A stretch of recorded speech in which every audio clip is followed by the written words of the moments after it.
दोस्तों DU NCVEB के first cut off के एडमिशन स्टार्ट हो गए हैं। इस वीडियो में कुछ इंपॉर्टेंट चीज़ें हैं जो मैं आप लोगों को बताना चाहता हूँ। सबसे पहले आपको ये समझना है, NCVEB में अगर आप किसी कट ऑफ में एडमिशन लेते हो तो जिस भी कॉलेज में आपने एडमिशन लिया है, जिस भी कोर्स में, आप इन फ्यूचर उसको चेंज नहीं कर सकते। जिस भी सेंटर में आपने एडमिशन लिया है वही आपका फाइनल सेंटर होगा। दूसरी बात आपको ये समझनी है, NCVEB में जब कोई कट ऑफ आती है, उस कट ऑफ में अगर आप पहली बार एलिजिबल हो रहे होते हो तो उन सेम कॉलेजेस में आप अगले राउंड में अप्लाई नहीं कर सकते अगर आप पहले उसमें एलिजिबल थे। इसको इस तरह से समझते हैं, मान लीजिए फर्स्ट कट ऑफ में लेट सपोज NCVEB के 20 सेंटर्स हैं, आप लेट सपोज 5 सेंटर्स में आपकी कट ऑफ बन रही है, 15 में नहीं बन रही।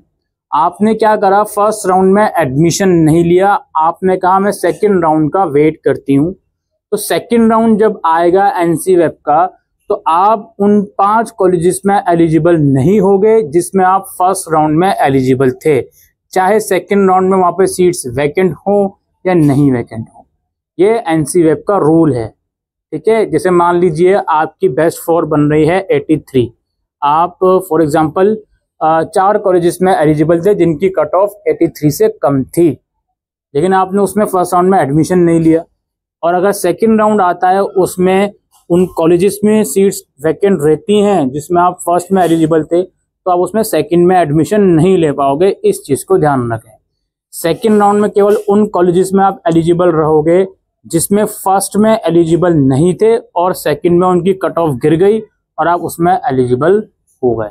ये पॉइंट, दोनों पॉइंट आपको ध्यान में रखने हैं। बाकी आपको इम्पोर्टेंट डेट्स पता ही हैं जो मैंने प्रीवियस वीडियो में बताई है कि कब से कब तक अप्लाई करना है। आपके डैशबोर्ड से ही अप्लाई होगा, डैशबोर्ड से ही फीस पेमेंट होगी, सभी कुछ आपके डैशबोर्ड से ही होगा। अगर कोई डॉक्यूमेंट गलत वगैरह है तो वो डैशबोर्ड से ही आप लोगों को बताया जाएगा कि ये डॉक्यूमेंट गलत है, इसको दोबारा मेल कर दीजिए।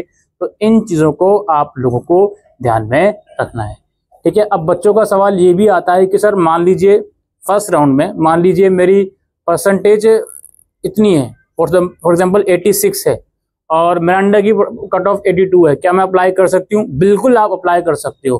फर्स्ट राउंड में तो कोई सोचने की जरूरत ही नहीं है। अगर आपकी बेस्ट 4 रिक्वायर्ड कट ऑफ से ज्यादा है तो भी अप्लाई कर सकते हो, उसके बराबर है तो भी अप्लाई कर सकते हो। जाहिर सी बात है उससे कम है तो तब तो अप्लाई ही नहीं कर सकते ना। तो इन चीज़ों को आप लोगों को समझना है। बाकी आपके डैशबोर्ड में सजेस्टिव परसेंटेज का एक ऑप्शन आ रहा होगा, उसे ज़रूर देखें, वो बताता है कि आपकी बेस्ट 4 कितनी है अगर आपको कंफ्यूजन है अपनी बेस्ट 4 निकालने में। ऑलराइट, तो उम्मीद करता हूँ ये वीडियो आपको यूज़फुल लगी हो, तो वीडियो को शेयर करिएगा। Thank you.